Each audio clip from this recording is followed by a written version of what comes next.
Welcome back to KeKe மனம் kitchen.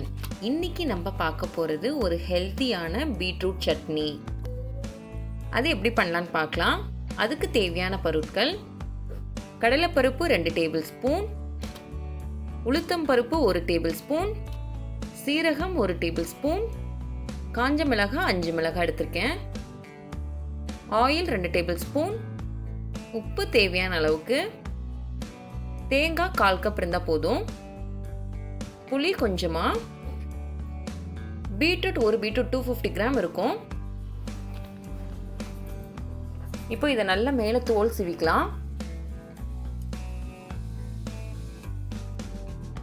தோல் சீவிட்டு இப்போ அதை நம்ம நல்லா கிரேட் பண்ணிக்கலாம். ஃபுல்லாக திருவி எடுத்துக்கோங்க. சட்னிக்கு நீங்கள் பீஸாவும் கட் பண்ணி போட்டுக்கலாம், திருவி எடுத்துக்கலாம். திருவி எடுத்துட்டிங்கன்னா கொஞ்சம் வதக்கும் போது உங்களுக்கு பச்சை வாசம் சீக்கிரம் போயிடும். இப்போ இது எப்படி செய்யலான்னு பார்க்கலாம். ஒரு பேனில் நம்ம கொஞ்சமாக எண்ணெய் விட்டுக்கலாம். எண்ணெய் ஹீட் ஆகட்டும். கடலைப்பருப்பு போட்டு ஃபஸ்ட்டு வதக்கிக்கலாம். பீட்ரூட்டில் நிறைய சத்துக்கள் அதிகம் இருக்குது. நமக்கு நார்மலாகவே பீட்ரூட்டில் பார்த்திங்கன்னா மன அழுத்தத்தை குறைக்கக்கூடிய அளவுக்கு பெனிஃபிட் இருக்குது இதில். இப்போது நான் உளுத்தம் பருப்பு சேர்த்திக்கிறேன். உளுத்தம் பருப்பு நல்லா வதங்கட்டும். கொஞ்சம் நல்லா செவந்தால் தான் நல்லாயிருக்கும் டேஸ்ட்டு. சீரகமும் நல்லா வதக்கி விடுங்க.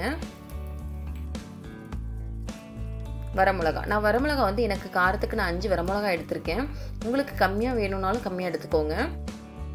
பீட்ரூட் நான் சேர்த்திக்கிறேன். ஏன்னா நம்ம பீட்ரூட் கொஞ்சம் ஸ்வீட்னஸ் இருக்கிறதுனால நான் வரமிளகா கொஞ்சம் ஜாஸ்தி எடுத்திருக்கேன். அப்போ தான் கொஞ்சம் நல்லா இருக்கும்னு சொல்லிட்டு பீட்ரூட் போட்டு நல்லா வதக்கிக்கலாம். இது ரொம்ப ஈஸியாக செய்யக்கூடிய சட்னி. தூக்கம் வராது, நிறைய நான் கஷ்டப்படுறோம் அப்படின்னா கண்டிப்பாக நீங்கள் பீட்ரூட் சேர்த்திக்கோங்க. கண்டிப்பாக அதுக்கு ஸ்ட்ரெஸ் ரிலீஃப் கொடுக்கும், நல்ல தூக்கத்தும் வரும். உப்பு தேவையான அளவுக்கு போட்டுக்கோங்க.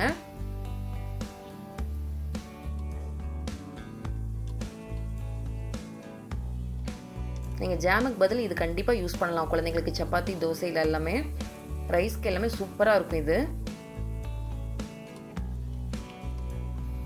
தேங்காய் ரொம்ப கொஞ்சமாக சேர்த்திக்கோங்க. இதில் தேங்காய் ஜாஸ்தி சேர்த்த வேண்டாம். அப்புறமா மேலே நான் கொஞ்சம் கறிவேப்பிலை போட்டு நான் பச்சையாகவே அரைச்சிக்கிறேன். இதில் நீங்கள் முதலே கூட போட்டு தாளிச்சிக்கலாம். நான் நல்லா ஆற விட்டுட்டு நான் இப்போ மிக்சியில் போட்டு அரைச்சி எடுத்துக்க போகிறேன். ஸோ பீட்ரூட்டில் நிறைய அயன் சக்தி, மெக்னீஷியம்ஸ் இதெல்லாம் நிறையா இருக்குது. எல்லாருமே இதை கண்டிப்பாக எடுத்துக்கணும். இதில்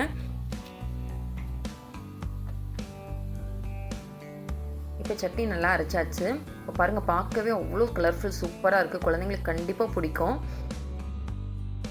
தாளிச்சிக்கலாம். உளுத்தம் பருப்பு, கடுகு நல்லா செவக்கட்டும். இது செவந்தோடனே நான் வரமிளகாவும் கறிவேப்பிலையும் போட்டு தாளிச்சிக்கிறேன். இதை தாளிச்சிட்டு நீங்கள் சட்னியோடு ஆட் பண்ணிக்கோங்க. கண்டிப்பாக டேஸ்ட்டாக இருக்கும். உங்களுக்கு ரைஸோடு வச்சு சாப்பிட்டாலும் சரி, சப்பாத்தி, தோசை எல்லாருக்குமே நல்லாயிருக்கும். கண்டிப்பாக உங்களுக்கு இந்த சட்னி பிடிக்கும்னு நினைக்கிறேன். பிடிச்சிருந்தா கமெண்ட்ஸ் பாக்ஸில் உங்களோட கமெண்ட்ஸை ஷேர் பண்ணுங்கள். உங்களுக்கு என்னோட சேனல் பிடிச்சிருந்தா சப்ஸ்கிரைப் பண்ணுங்கள். எல்லோருக்கும் ஷேர் பண்ணுங்கள். நன்றி.